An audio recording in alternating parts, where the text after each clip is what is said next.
Hola, hola. Vamos a empezar domiciliario en pacientes con diagnóstico de coronavirus.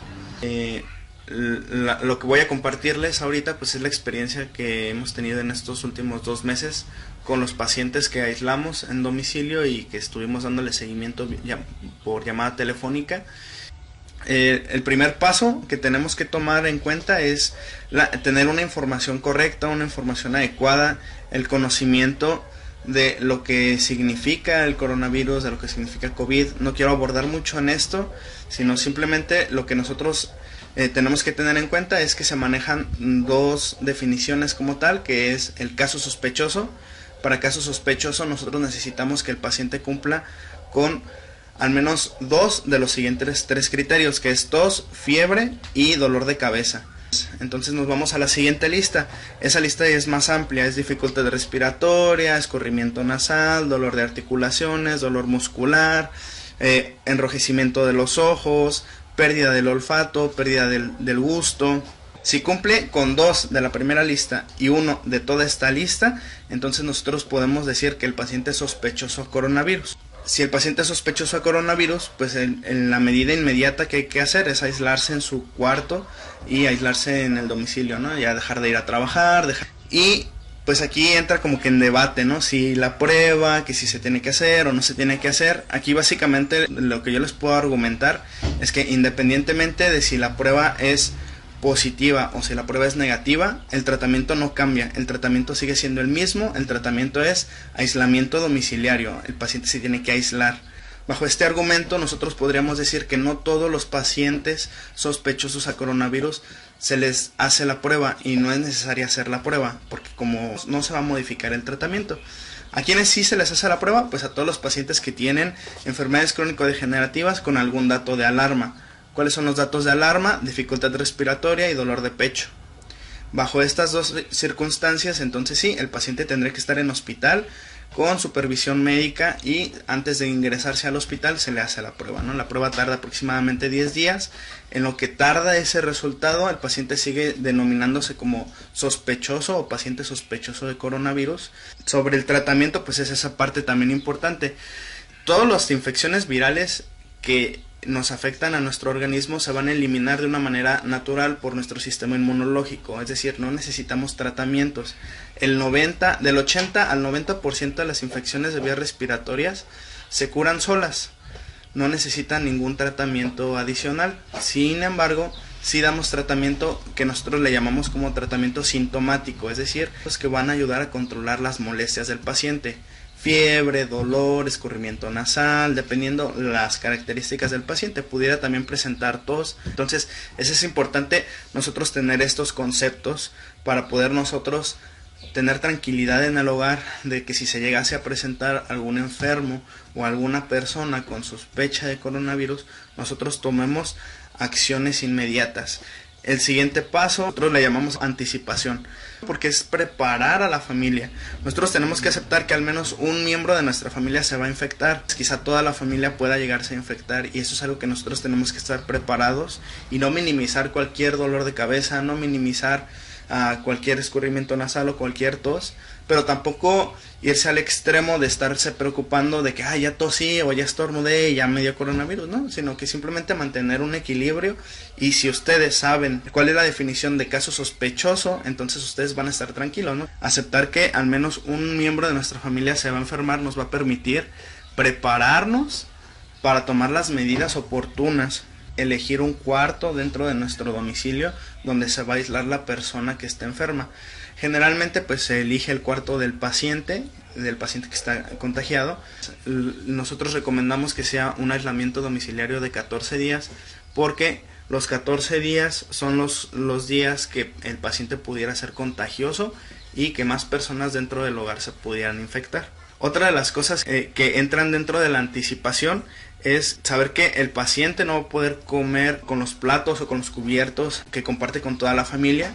Entonces dentro de la anticipación, si yo ya preví cuál va a ser el cuarto aislado, también yo ya tengo que prevenir comprando platos desechables, cubiertos desechables, vasos desechables, sin caer en el pánico, simplemente estar preparados, quizá identificar una tienda cercana, ir cotizando precios para saber dónde comprarlos. ¿Con qué más me puedo preparar? Con guantes, cubrebocas. Sabemos que actualmente ya casi no hay en ningún lugar, entonces también vamos a ver cómo podernos proteger con cubrebocas y guantes, y cómo hacerlo sin cubrebocas y sin guantes dentro del domicilio. ¿Qué otras cosas pueden ir comprando? Pues cloro, jabón líquido, gel antibacterial, sin caer en las compras de pánico. Súper importante que ningún paciente que empiece con síntomas sospechosos se automedique, porque si el paciente se automedica, sus síntomas van a disminuir el riesgo y decir, bueno, no era coronavirus, ya me siento bien, y entonces ahí es donde empiezan a surgir los contagios. Bueno, ¿cómo van a ser las características del aislamiento? Como dijimos, va a ser una habitación para el enfermo, y esa habitación siempre tiene que estar cerrada pero bien ventilada, es decir, debe de tener ventanas a fuerza. Deben de elegir ustedes a un cuidador. Las funciones del cuidador van a ser entregarle alimentos, sacar basura y tomar signos vitales. Dentro de la anticipación, que fue el paso previo, también el cuidador debería de estar preparado con un termómetro, un oxímetro de pulso, un aparatito como este, que nos marca el pulso y el porcentaje de oxígeno que hay en la sangre. Los valores normales también los tendría que conocer el cuidador. Por ejemplo, del pulso van de 60 a 100 latidos por minuto. Si hay menos de 60 o hay más de 100, eso ya sería algo alarmante. O la saturación de oxígeno que nos da este aparatito tendría que ser menor a 90 para que yo pudiera estar alerta de que mi paciente se está complicando. Ahora, ¿qué hacer si no tengo este aparato? Con estos dos dedos toco en esta parte del cuello y cuento cuántas veces se siente el pulso en 60 segundos. Incluso el paciente mismo puede tener los instrumentos dentro de su habitación y poder tomar los signos vitales. Afuera de la habitación debe de haber un mueble con una superficie plana que permita tener ahí el gel antibacterial o el jabón líquido, para que cada vez que salga el cuidador y cada vez que vaya a entrar al cuarto tiene que lavarse sus manos adecuadamente. La etiqueta respiratoria, que es esa que nosotros decimos que tiene que estornudar en el ángulo interno del codo, no así, tampoco hacia arriba, sino justamente así. Otra cosa muy importante que nosotros consideramos es que tienen que comer al menos 5 veces al día. Con la alimentación correcta va a permitir que el paciente se mantenga en un estado de metabolismo correcto y que no se deteriore y que no se agraven sus condiciones de salud. Cuando el paciente despierta debe de esperar 1 hora para poder desayunar. Durante el día deben de ser 3 alimentos fuertes: el desayuno, la comida y la cena, y deben de contener principalmente proteína: pollo, en el pescado, en el jamón, en el queso, en el huevo, en las carnes rojas. Todo eso es proteína, y acompañado de otras fuentes de energía como los carbohidratos, como por ejemplo puede ser el arroz, el frijol, tortilla de maíz, puede ser un pan tostado, y los lípidos, por ejemplo el aguacate, el huevo.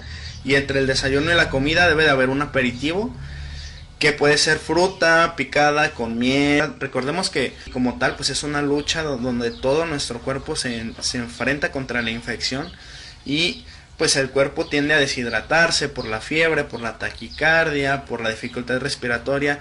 Perdemos líquido, que se le llaman pérdidas insensibles, o sea, no son posibles de detectar. Está perdiendo mucho mediante la tos, mediante los estornudos, mediante el sudor, mediante cada exhalación, se le cuesta trabajo respirar. Entonces sí, es fundamental que sus fuentes de hidratación sean 2 litros de agua y además 1 litro de suero, del de sobre, no del de bote. Ese sobre se prepara en 1 litro de agua. Si el litro no se lo termina hoy, mañana lo tiro y preparo otro litro hoy nuevamente. Entonces eso es importante tenerlo en cuenta, que en total debería de estar tomando entonces 3 litros de agua, si consideramos los 2 litros de agua sola y el litro de suero, ¿okay? Y estarse tomando los signos vitales cada 8 horas. Algún médico debe haberlo valorado, que le haya dado las indicaciones, y estar dándole seguimiento, ¿no?, con algún medicamento o ajuste de tratamiento. Que las personas que tienen enfermedades como diabetes, hipertensión, o cualquier otro tipo de enfermedades, que no suspendan sus medicamentos, porque si no se pueden descompensar y hacer más grave la situación, ¿okay? Tiene que bañarse diario. La hora del baño pues ya lo decide el paciente, ¿no? El aseo del cuarto. Los pacientes que están enfermos se tienen que bañar primero Y después de que ellos salgan, tiene que entrar el cuidador con su cubrebocas para que pueda desinfectar el cuarto de baño, ¿no? ¿Cómo se hace? Bueno, utilizamos lo que se conoce como la técnica de los 3 baldes. La técnica de los 3 baldes es en un balde o en un bote, ponemos agua con jabón para lavar el piso. Después el segundo bote es pura agua para enjuagar el jabón. Y el tercer bote es 90% agua y 10% de cloro para poder limpiar, y sino que solamente quede humedecido el piso para que dejar que de manera natural se evapore y se seque el piso. Hasta que el piso esté seco, entonces otra persona puede utilizar el baño, que el baño se quede abierto para que pueda estarse ventilando, ¿no? Es importante que dentro del baño no haya ropa, que no haya toallas, que no haya chanclas, que no haya nada donde pueda quedarse toda esa humedad o todo el virus, ¿no? Okay. Es importante también que el paciente tenga 3 momentos, uno para convivencia familiar, para poder videollamar, porque es importante mantener ese contacto entre las personas que queremos, ¿no?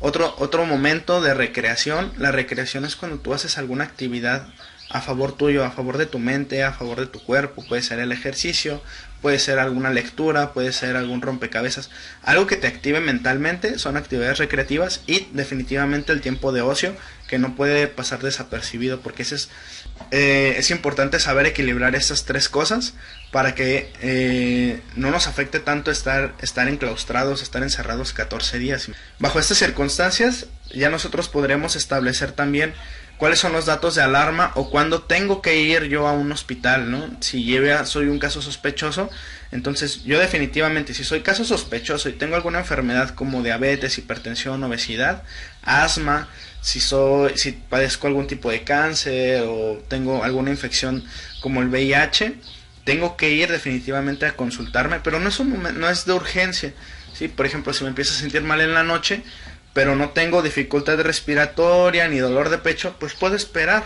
a ir al día siguiente. Pero si yo presento dificultad respiratoria o dolor de pecho, entonces sí, ahí ese es el momento en el que yo tengo que ir. Pero aquí les voy a dar un tip. Lo único que hay que hacer es inhalar, hacer una inhalación profunda y contar hasta 30 sin soltar el aire.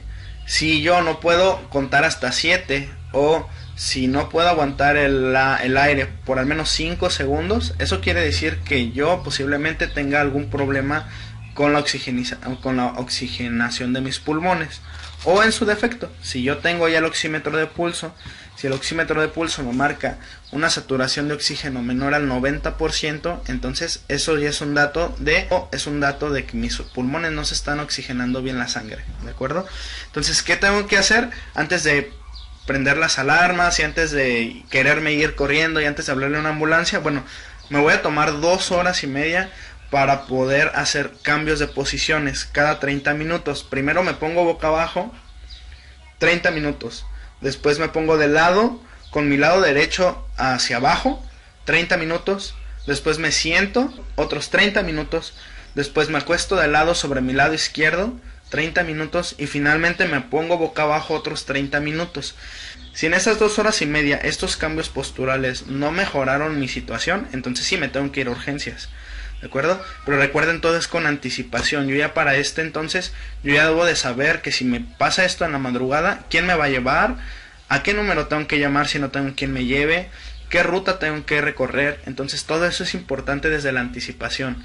Tener mis documentos de atención a la salud, mi cartilla, mis medicamentos, saber quién me va a llevar al hospital. Si no hay quien me lleve, pues yo tengo que llevarme un papel donde diga qué enfermedades tengo, qué medicamentos estoy tomando, y de esta manera, si yo llego en una condición crítica al hospital, yo ya tengo a alguien que me acompañe, que pueda dar información sobre mí, o en su defecto puedo llevar un papel que me esté apoyando a mí a darle información al médico que me va a recibir en el hospital. Es que la salud es integral, es fundamental que sea todo integral, que tanto mi salud física como mi salud emocional estén en equilibrio, porque si mi salud física se deteriora, pues definitivamente emocionalmente no voy a estar bien, ¿no?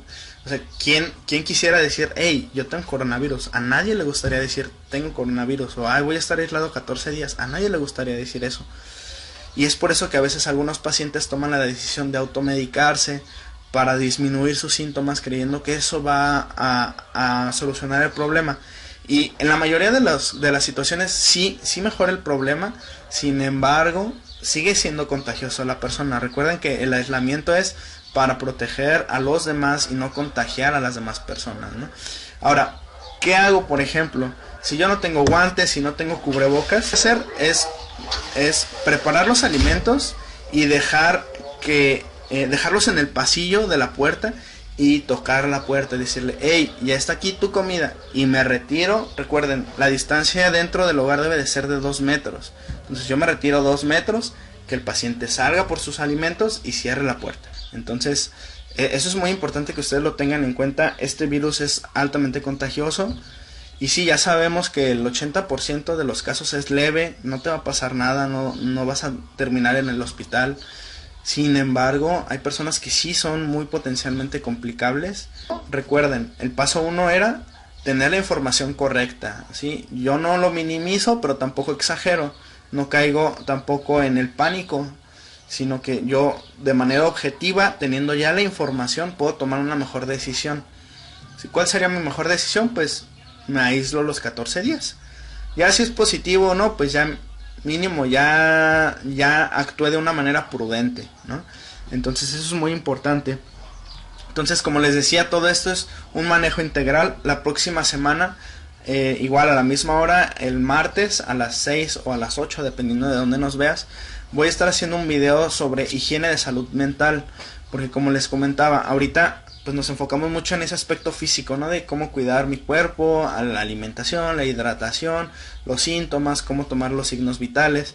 Pero también el próximo martes quisiera hacerles un video en vivo para poder platicar sobre higiene de salud mental y cómo poder prevenir que mi estado emocional se deteriore a pesar de que mi estado físico se está deteriorando, a pesar de que estoy tomando mi medicina y no se me quita el dolor, a pesar de que estoy tomando medicamentos y estoy comiendo, pero no tengo hambre, no me da hambre, no me da sed. Entonces son pequeños detallitos que al final te va a ayudar a ti a poderte preparar, como les dije antes, ¿no? Entonces el paso 1 es la información previa, la información correcta. El segundo paso, la anticipación. O sea, si tú ahorita no tienes síntomas y en tu casa no hay, ve preparando, ¿no? Entonces, a ver, ¿qué va a pasar si se enferma el papá? ¿Qué va a pasar si se enferma la mamá? Si se enferma el hermano chiquito, ¿quién va a ser el cuidador? ¿Quién va a ser el que va a salir a hacer las compras? ¿Qué tal si se enferma el que hacía las compras? ¿Qué tal si se enferma el único que trabajaba? ¿Qué tal? Todo eso lo tenemos que prever y por eso es muy importante la anticipación. Entonces el paso número 3 era las características del aislamiento, y el número 4, considerar que todo es una salud integral. Pues igual el video lo voy a dejar grabado, voy a tratar de descargarlo para poderlo publicar en Facebook y poder compartir toda esta información que yo sé que a más de uno les va a ser de utilidad. Muchas gracias por su tiempo, me dio gusto platicar con ustedes, y pues igual ya saben que cualquier duda o pregunta estamos a sus órdenes, ahí me mandan un mensajito o lo que sea. Cuídense mucho, les mando un fuerte abrazo y síganse cuidando, síganse alimentando bien, duerman bien. Por cierto, está el video de insomnio, no sé, si no lo han visto, búsquenlo ahí en el Instagram o en el Facebook, ahí está el video de insomnio también, hace como un mes lo subimos más o menos. Y bueno, si no hay más preguntas, pues nos vemos, cuídense, bendiciones, bye.